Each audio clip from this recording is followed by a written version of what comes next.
The gimmick for Fire 30 involves hitting enemies with off-attribute attacks, each applying a 50% damage up debuff to the boss, up to a max of 300%. Starting off, we need to roll for the sheep's support action, since we'll kill the other two immediately but don't want it to hit us. Wave 2 opens with an AoE that kills any non-fire units, in an attempt to force you to use units from the focus attribute. Normally, you could smuggle off-attribute units like Slash Rorona into the second wave by applying Rose Lydie's AoE invincibility barrier using her burst before clearing the first wave.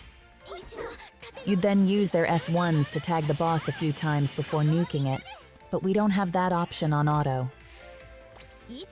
Instead, we'll bring Lydie's other half, leveraging both of her gimmicks, the skill 2 evasion buff and the item charged knockback. With no surviving off-attribute units for Wave 2 and no space for crit rate stuff, we're just rolling crits off of El Resna's 2 first wave buffs. Now for the cool part. Sue's dodge allows her to brush off the dragon's off-attribute filter AoE. Then her double-charged knockback will delay it enough to get in all the necessary setup for the kill.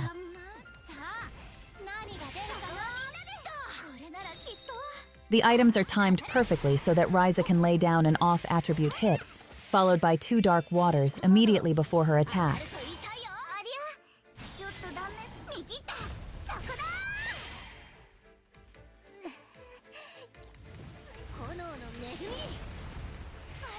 We need to roll for the dragon's second attack to be single target.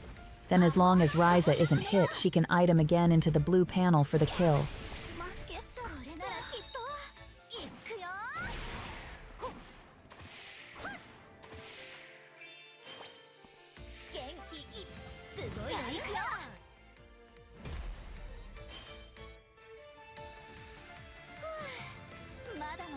GG.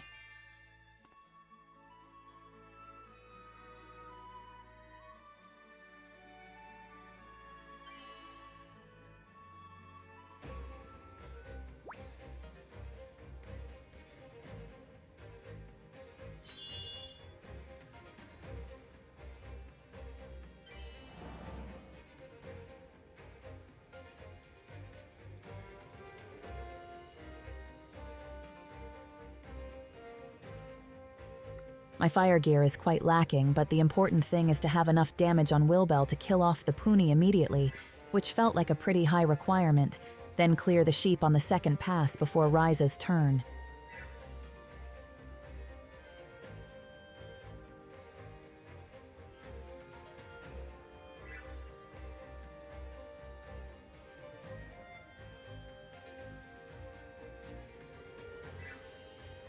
Ryza ideally needs to kill the dragon in 2 hits. Seemed easier to do than the Wilbell part, and we manage with some mismatched gear.